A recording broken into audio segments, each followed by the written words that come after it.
In this video, we're doing a deep dive into the world of caviar, which at upwards of $200, $300, or $400 for just 30 grams is easily one of the most expensive foods in the world. But I'm approaching this video as a bit of a skeptic and asking the question, is caviar actually worth it, or is it just popular because of its status as a luxury product? So I bought 6 different fish egg varieties at drastically different price points. Whitefish caviar at just $10, salmon caviar at $13, and then I bought 4 varieties of sturgeon caviar, American white at $50, Bica at $77, Osetra at $130, and a beluga hybrid caviar all the way at $250 for this little 30-gram tin. Now we'll get into blind tasting these shortly, but first I have some questions that we need to get to the bottom of. One, what does caviar even taste like? For example, does a cheap caviar taste that much different than a $250 one? And what are these different types of caviar we have? And maybe most fascinating, why is caviar so expensive and how did it become popular all over the world? And that is the question we are going to start with, because today, caviar is known as this high-end, ritzy appetizer, but over the course of history, that was not the case. In the early days of Russia, it was food for the everyday person, and maybe even more shocking, in the late 1800s, there was what could be referred to as a caviar gold rush in the United States, where caviar was actually so popular and abundant, it was offered as a free appetizer in bars to encourage drinking. Which is much different than today, where the most expensive caviar in the world can go for $30,000 to even up to $100,000 for a kilogram of the stuff. The history of caviar has gone through so many twists and turns over the past several hundred years, and it all starts with the sturgeon, one of the longest living and largest fish in the world. First, I want to share a story brought to you by today's sponsor, Headspace. 2023 for me was easily the most inspired I've been when it comes to work, but it was by far the most stressful as well. We started a whole new business in Cookwell. I have a small team of people who now depend on me, and I'm just being pulled in so many different directions and make so many more decisions that most days it feels like I start at 50%. So in 2024, I need to make some changes, and one of the resources I've been using is the Headspace app, and specifically I have 3 intentions. 1, become a better leader. 2, manage work stress. And 3, be more present in my personal life.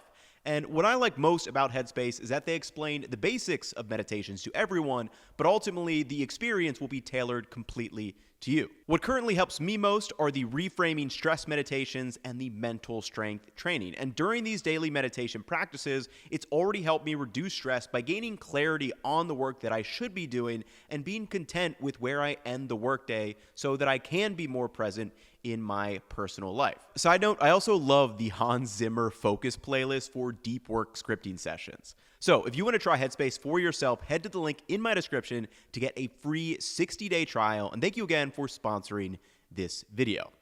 Now let's get back to learning why these sturgeon fish eggs are so darn expensive. The sturgeon is the common name for the 28 species of fish belonging to the Accipensurida family, which are recognizable for their prehistoric-looking physical characteristics. And for many centuries, the term caviar exclusively referred to salted fish eggs from the sturgeon. So for purposes of this section, we're going to use the term caviar to specifically refer to these loose fish eggs harvested from the roe of a female sturgeon. Now, fish roe is technically the entire ovary of a female fish, including the massive eggs. And in preparation for spawning, female fish will develop astonishing numbers of fish eggs in their roe. And this roe forms into the coherent mass that runs alongside the belly of the fish. For example, a single salmon can have around 20,000 pearl-shaped eggs, while a single sturgeon can have anywhere from 400,000 to 2 million eggs, depending on the species, age, and body size. And today, one of the ways that caviar is differentiated is based on the species of sturgeon that the fish eggs come from. For example, Bica, Osetra, and beluga hybrid caviar that we'll be tasting today are fish eggs from those specific species of sturgeon. And 2 facts about sturgeon completely blew my mind and begin to explain why caviar is so expensive today. First, sturgeon are a slow-growing, late-maturing fish where most species can live up to 60 years, if not even longer. And typically, the females can take anywhere from 7 to 15 years before they even start producing eggs.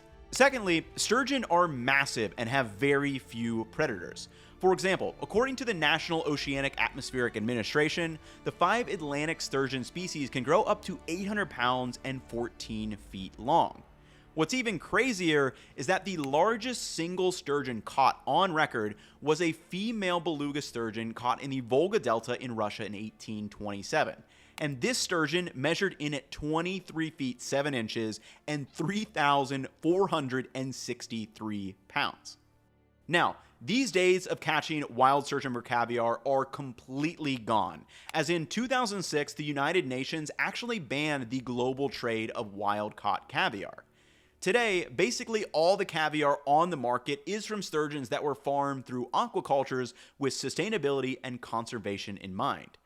Now, we'll take a look at how caviar is produced on farms today in just a bit, but first, let's do a crash course into how these fish eggs became so popular around the globe. And to start, it's worth asking, why did humans start eating fish eggs in the first place?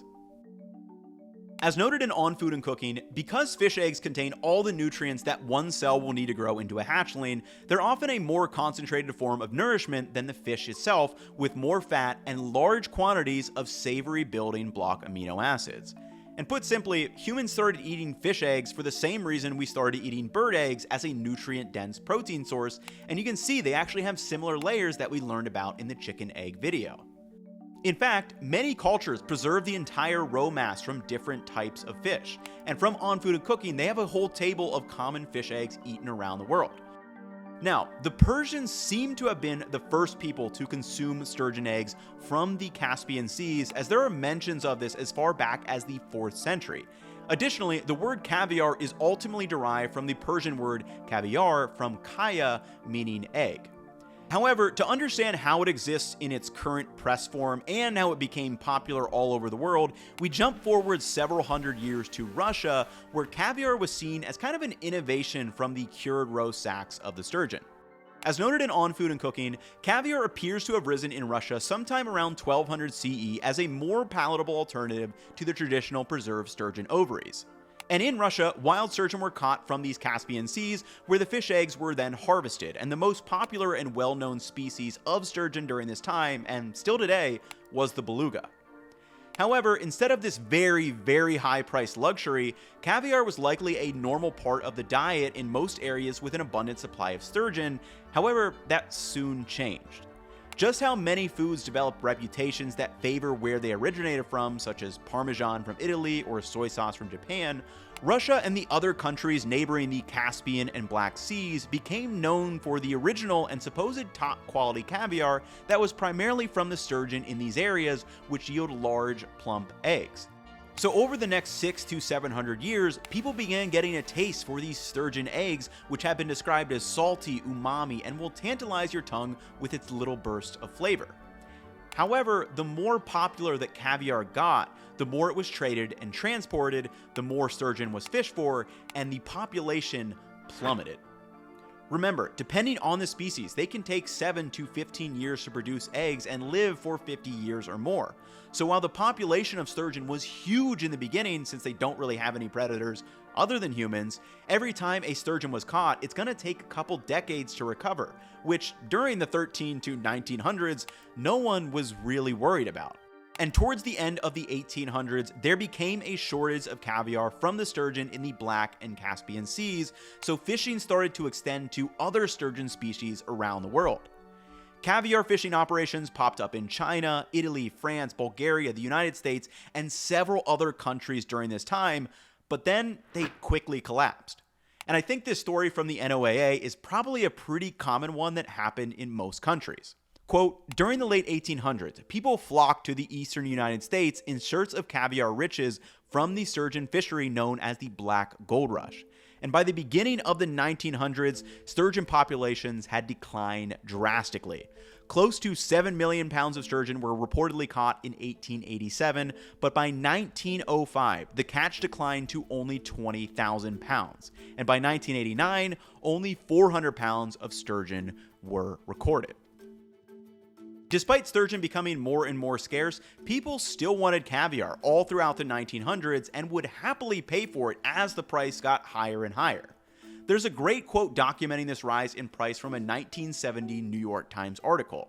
Whereas 10 years ago, those pearls of Caspian cost in the vicinity of $40 a pound, the price is now well past the $60 price level in some of the swankier emporiums about town.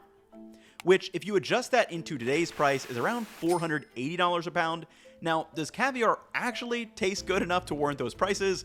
We'll see shortly.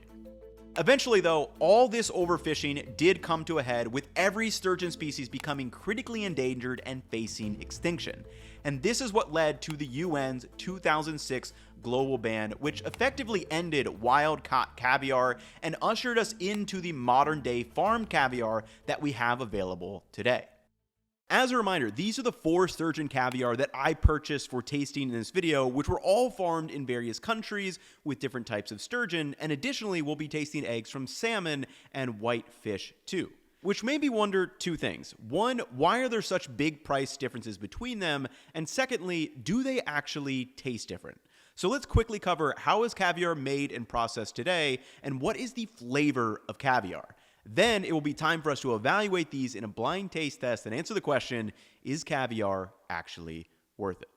So now that sturgeon farms are popping up all over the world, you may think that caviar prices will start to come down. However, even with advances in aquaculture engineering, sturgeon fish eggs will likely remain a luxury product due to several variables. First, there is a high infrastructure cost of the large tanks, feeding, and filtering all on the farms. Secondly, sturgeons are hard to sex. They have to be around 5 years old before a farm might be confident if a fish is male or female. And because of this, you're spending money on male sturgeon, which don't exactly drive much profit. Third, once they are sexed, the female sturgeons still take a long time before they are ready to produce those eggs. And many farms will start checking the sturgeon at around 7 years for a potential harvest, but depending on the fish, it could be 15 or 20 years. And fourthly, there is a tight window to actually harvest the eggs at their peak ripeness. So after years of waiting and finding the perfect time and keeping a sturgeon stress-free, only then will a farm be ready to harvest the roe. But this is just half of the caviar process. That roe must be turned into the individual eggs for human consumption, and is another reason why caviar is still so expensive today. Caviar processing is delicate, tedious, done by hand, and the quality control is meticulous. And here's an overview of how this process works. So how is caviar made today? Well, first, the female sturgeon is captured and stunned. Secondly, the roe is then removed from the fish and typically will be killed and butchered. But there has been some experimentation with modern methods that can keep the fish alive. Third, the roe is then passed through a series of screens to loosen and separate the eggs from each other, and this step also filters out the actual ovaries and any membranes in the roe sac. However, before going any further, fourth, the caviar workers must carefully clean up the loose eggs by hand. This includes individually picking out damaged or spoiled eggs, any of the remaining roe membranes, and anything else that may have made it through the sifting screen process. So this is very time intensive and detailed. Fifth, the loose eggs are then mixed with salt until they reach a specific concentration, and for caviar, this is usually between 3 to 10% salt. Sixth, the salted eggs are drained of that excess liquid, and before tinning, they are checked one last time for quality control, being meticulously parsed over and graded before packaging. Then finally, the salted eggs get into the can tins and are preserved at below 0 temperatures, but they don't solidify since their salt levels lower the freezing point. And finally, the salted eggs are then loaded into the tins that we can find at the grocery store available to buy. And today, the 5 biggest exporters of caviar ranked by ship weight are China, Poland, the United States, Italy, and Uganda. So as a potential buyer of caviar, you may be wondering, how do you even choose what caviar to buy, and why are there big price differences between them? Ultimately, caviar is a product of supply and demand, but it seems that there are 2 variables you need to choose from if you are picking out caviar for yourself. First is the sturgeon species, and secondly is the grade of the caviar. So, if you go to almost any caviar website, they will have their caviar listed by the species of sturgeon, which jumps it into a certain price range. In my case, the Bica sturgeon was the least expensive, the Osetra was in the middle, and the Beluga hybrid was the most expensive.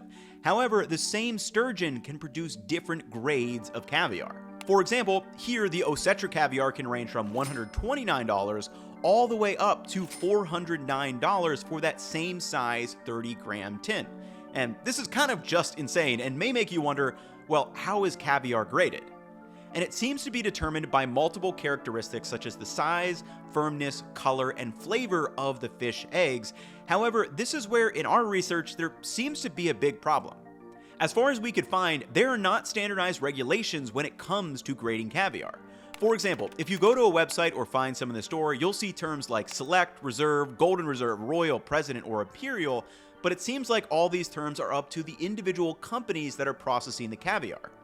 In the case of pasture-raised eggs or certain types of meat, there are whole documents outlining the specific standards that these products must go through, and you have a much clearer picture of why they cost a lot more. With caviar though, it's tough to tell exactly what is causing the massive leap in price between grades. Like in the case of almost the most expensive caviar in the world, it seems like the only reason the price is so high is because there is such a tiny supply of sturgeon that produce this specific color of eggs. Now personally, I'm fairly pragmatic when it comes to food, and I don't really care at all what the color of my fish eggs are. What I want to know is how different do these actually taste, and can I tell that difference in a blind taste test? So let's get down to testing. To round out the video, I did 3 different tests with the 6 caviar variations. Test 1 is a comparison between the 3 most expensive caviars. Test 2 is a comparison between the 3 least expensive caviars. And Test 3 is a triangle test to see if I can actually tell a difference between a low-cost sturgeon caviar and a higher-cost one. It is not jumping off the page to me which one is which here. Now, before I start giving my observations, here is how to think about the flavor of caviar. So at a high level, these 6 properties make up the flavor of food: taste, aroma, texture, sight, physical, and the human element. And of the 5 tastes, caviar is going to be primarily salty from the percentage of salt added before canning, and secondly, it will be umami from the eggs being rich in the building block amino acids. From an aroma perspective, caviar should not have a strong aroma, and after doing a little sniff test of each, I agree. As far as smell goes, I would say kind of that brinier, like nutty, earthy-ish. It's not very fragrant. However, it has been said that different types of caviar can have subtle notes of nuttiness, a butteriness, dried fruit, toasted grains, or an earthy seaweed note to it. And as we'll see, some of this aroma does come through. Oyster-like, maybe? From a texture perspective, the fish eggs can obviously range in size. The whitefish eggs are the smallest, the sturgeon are kind of a medium size, and the salmon eggs here are clearly the largest. Additionally, the membrane of the egg itself are said to range from soft to firm. And of the sturgeon caviars, the website says the Bica is the softest, Osetra is a similar softness, and then the Royal Beluga is the firmest. Now, can I pick up on these differences? We'll see. And as a teaser for test number 2, texture is one of the big differences in the salmon caviar. Whoa.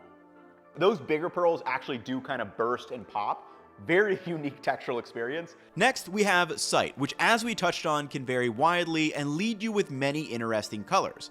But I'm going to be blindfolded for all the tests so I can focus on the other aspects of flavor.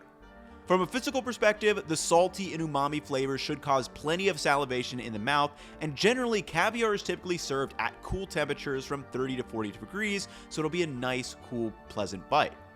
And lastly, we have the human element.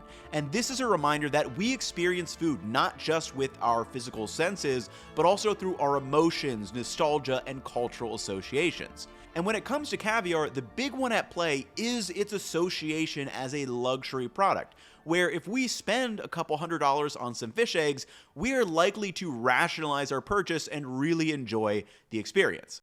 So let's hop into test number 1 and see if the most expensive caviar is the one that I actually enjoy the most. So I come to you as a complete caviar novice, and I'm gonna mix these up in blindfold because I don't wanna know which one I'm tasting. I'll just give you kind of an unfiltered, honest opinion about which one I think tastes the best.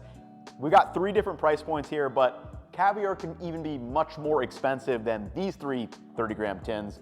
But let's see what we have. Mix them. I gotta be careful about not spilling any too. Got my fancy little caviar spoon too. All right, caviar number 1. And my first observation here is that eating caviar is just a very unique experience. Your tongue really salivates. That's a very interesting textural experience. The little orbs just kind of like, they don't burst. It almost feels like they kind of just, they're not actually melting, but you kind of just like swallow them and it's nice and salty. Your tongue starts gushing with saliva. Very, very interesting. However, as I move on, I'm asking myself, are these significantly different in terms of taste, aroma, and texture, or is it pretty subtle? That one to me tasted a little more salty, brinier. Not as much salivation, I would say, on that second one as well. Okay, number 3. Okay. That one I feel has like a little more funk to it. The first one I liked the most. I feel like I salivated the most, but maybe that was just because I had tried it first and I didn't know what I was expecting. But let me go back through one more time and see what we got. Try not to spill any. All right, number 1 again. Yeah, like a smoother, cleaner finish, if that makes sense. I think it like causes me to like salivate a little bit more. All right, number 2. That one more is like a top salty taste. I'm gonna come back to number 3 here because I think 3 kind of has this interesting like briny, seafoodiness to it that the others like don't have. All right, number 3. So if I'm evaluating these, for me, 3 feels the most kind of salty, briny. Then 2 is the second most salty, briny. And then I would say 1 is the cleanest and smoothest of them. Number 1 is my favorite. It just feels the most pleasing in the mouth and has like a very clean, smooth finish, whereas 2 and 3 kind of linger. And overall here, my biggest takeaway from this test is that there are some differences in taste and aroma, but they are pretty subtle, and I would argue largely up to personal preference. And from a texture perspective, they can say the eggs are soft or firm, but honestly, they all felt very similar to me. However, that changes a lot with test number 2, where we look at fish eggs from a completely different species at a significantly lower price point. I've got the sandfish eggs, the whitefish eggs, and this is white sturgeon caviar, which was, I think, $50, so significantly cheaper than the other options I have. So let's give these a spin and see how close these are to those higher end, and then we'll do one final taste test, taking my favorite from this one and the prior test, and doing a triangle test to see if I can guess which one is which. All right. There's not a perfect way to do this without touching the jar because they're different jars, but let's just go with number 1 here. Texturally, definitely a firmer bite to that one, no question about it. Taste-wise, I would say a little kind of just salty, briny, didn't get much else to it. I would say that's kind of closest to the Bica caviar that we had in the prior test. Let's go to number 2 here.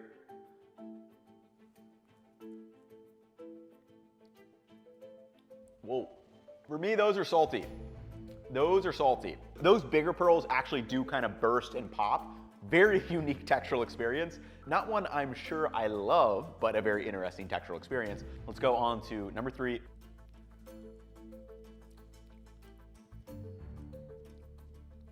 For me, this one's much closer to the Osetra. Doesn't have the firm bite that the whitefish does. Matches the texture of the sturgeon eggs we had in the prior test. I actually think this is pretty good, and to me it tastes pretty close to the Osetra, which was my favorite from the last test. So as a final test, let's put the white sturgeon versus the Osetra and see if I can save myself $80 and see if I can get that close experience. So now let's do the final test between the lowest cost American farmed caviar and the middle priced Osetra caviar, which was my favorite from test number 1. Okay, so we have the 2 bowls of Osetra from test number 1 and 2 bowls of the white sturgeon. Let's give them a spin, take one away, and see if I can actually tell a difference between these.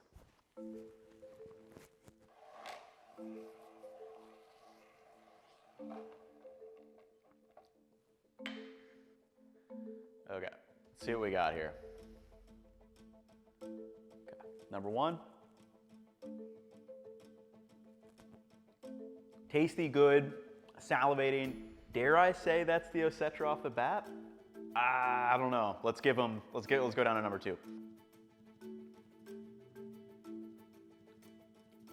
Those felt pretty similar. Let me go to three though before I get ahead of myself here.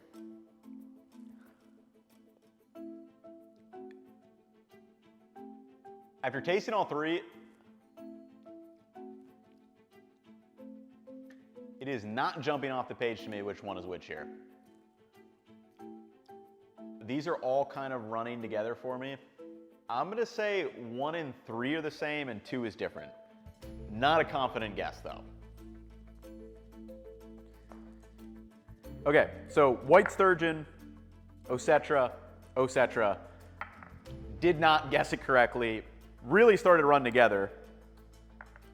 Very hard to tell a difference. Not clear to me at all. I guess after the fact, I would say there is like a note in the white sturgeon that is coming through that's not present in the Osetra, but it's just a different note. That would purely be down to preference on what you like. And after tasting this more, I think I may even just like this. Maybe because I know it's cheaper. That's why I'm saying that. So let's answer the question, is caviar actually worth it? And for me, I think the answer is clearly no. Based on my testing, I would say you are mostly paying for the high cost that it takes to produce a limited supply of caviar. That being said, it is an interesting experience, and if you're curious about what caviar tastes like for yourself, my advice would be to not go out and buy a high-end $200 or $300 sturgeon caviar your first time. Instead, start with the lowest cost sturgeon caviar you can find. In the US, we can get farm caviar from California from $30 to $60, which will give you a great idea of what caviar is like from a taste, aroma, and texture perspective. And additionally, the low-cost alternatives of whitefish and salmon caviars, while much different, are interesting in their own right. However, now that I've tasted a bunch of different caviars, I'm good. I don't really have any desire to go out and buy more caviar or go to like a higher-end restaurant where they have a specialty caviar service. It's an interesting food, but in no way is that cost justified, even in comparison to other luxury foods that we have discussed on the channel. A $170 Wagyu steak, a $100 bottle of traditional balsamic, or a $40 bottle of soy sauce, or buying some fresh truffles are all luxury foods that I would consider buying again for a special occasion and rank them way above caviar. For me, I appreciate why caviar does cost so much in the modern day, and I love its fascinating history from kind of common food to high-end appetizer, but once you realize it can cost $250 for a little 30-gram tin or over $1,000 for 120 gram, it kind of leaves me with, it's interesting, but I don't really understand what all the hype is about. Anyway, this video was a ton of fun to dig into, and I would love to hear comments from you on what you found most interesting about caviar in this video, but that will wrap it up for me in this one. I will catch you all in the next one. Peace, y'all.